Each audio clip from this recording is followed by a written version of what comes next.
Imagine a group of people, all dressed in black, lying side by side on bunk beds, their faces covered by a purple cloth. They weren't dead by accident. They were dead by choice. They believed that by leaving their bodies, they would board a spaceship following the Hale-Bopp comet. This is the story of Heaven's Gate, the cult that turned a comet into a promise of salvation and a death sentence. In the 1970s, two eccentric characters met. Marshall Applewhite, a former music teacher suffering from an existential crisis, and Bonnie Nettles, a nurse passionate about spirituality and ufology.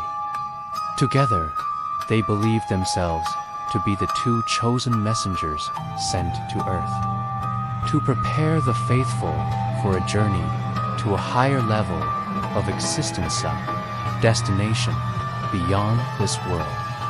According to Applewhite and Nettles, humanity was corrupt and doomed. But there was a way out.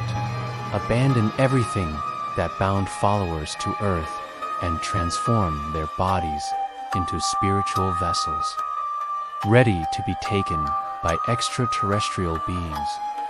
This idea of leaving behind their human identity transformed them into obedient disciples, ready for any sacrifice. The members lived in isolation, following strict rules.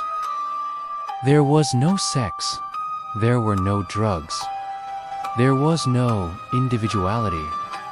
Everything was controlled. From the way they cut their hair to the names they used, replaced by nicknames that eliminated personal identity. It was a world where absolute obedience was the only way to exist. Applewhite, known as Dew, demanded total loyalty. He believed the human body was merely a disposable container, and that true life lay beyond the flesh. To prove their devotion, some members even submitted themselves to voluntary castrations, believing that eliminating sexual desire would bring them closer to the purity necessary to board the alien ship. In 1985, Bonnie Nettles died of cancer. For any other group, this would have been the end. After all, if she was immortal, how could she die? But Applewhite reinterpreted the event. He said that Nettles had not died, but had merely transcended to another level of existence. In doing so, he reinforced the belief that physical death was merely a gateway to salvation. In the 1990s, Heaven's Gate found a new stage for its message: the Internet. The group created websites, distributed videos, and began recruiting online. Oddly enough, they also offered web design services, funding the cult while promoting their ideas. It was an apocalyptic cult, but one that was already exploring the tools of the digital future. In 1997, astronomers announced that Comet Hale-Bopp would approach Earth, visible to the naked eye. Applewhite believed this was more than an astronomical phenomenon. It was the sign he had been waiting for decades. He claimed that hidden behind a comet was a spaceship ready to rescue his followers. Applewhite summoned his followers. The comet was a unique opportunity to embark on a journey above human. But there was one detail. To enter the ship, it would be necessary to abandon the physical body. and this could only be done through collective suicide. The members organized themselves meticulously. They recorded farewell videos, smiling and reaffirming their faith.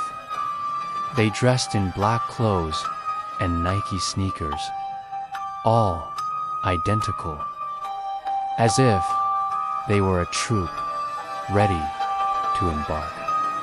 Over each body, they would leave a purple cloth, symbolizing the spiritual transition. Between March 24th and 26, 1997, 39 people participated in the ritual suicide in Rancho Santa Fe, California. They took a lethal mixture of phenobarbital and vodka and lay in their beds waiting for the departure. They did this in groups, helping each other until the last one also lay down to die. Days later, police entered the mansion and found the scene. 39 bodies lined up, all dressed the same, all with their faces covered. It was the largest mass suicide scene on American soil since Jonestown in 1978. The case shocked the world. Headlines featured images of the house and the bodies. Videos recorded by members were released, showing people smiling before their deaths, saying they were happy to move to the next level. To the public, it was incomprehensible, but to them, it made absolute sense. One detail caught our attention. Everyone was wearing the same model of Nike sneakers. This generated speculation, memes, and even macabre collecting. But for the members, it wasn't fashion. It was uniformity. It was a symbol that no one was more important than anyone else. Anyone who thinks they were crazy or uneducated people is mistaken. There were technology professionals, nurses, teachers, ordinary people seeking meaning in their lives, who found in Applewhite's speech a promise of redemption. And it was precisely this mixture of charisma, discipline, and blind faith that led them to their end. Applewhite suffered from mental problems, including paranoia and messianic delusions. But instead of being seen as sick, he was treated as a spiritual leader. His fragility turned into power when he found followers willing to believe in his madness. Heaven's Gate shows us the power of psychological manipulation. It doesn't take explicit violence to control a group. Simply offer a convincing explanation for the fear of death, a purpose for life, and a promise of salvation. The rest comes from the human desire to belong. Behind all cults, there is the same root, emptiness. The emptiness of not knowing who we are, where we are going, what the meaning of life is.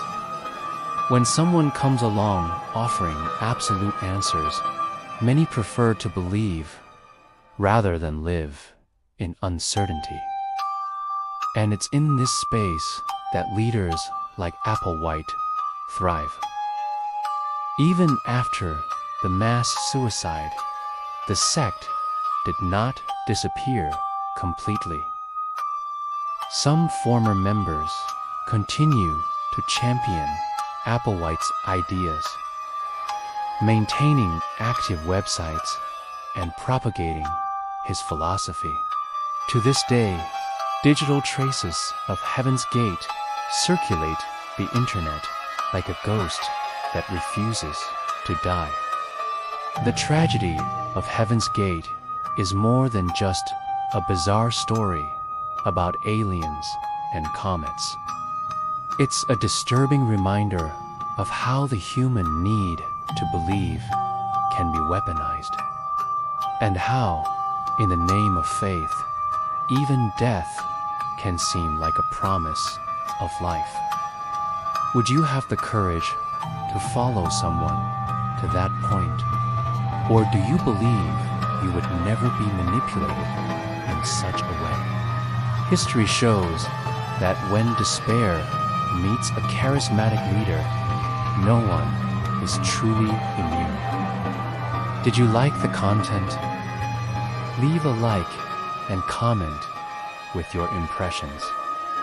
And subscribe to the channel so you don't miss any more fragments of the mind, where we reveal what many prefer to ignore.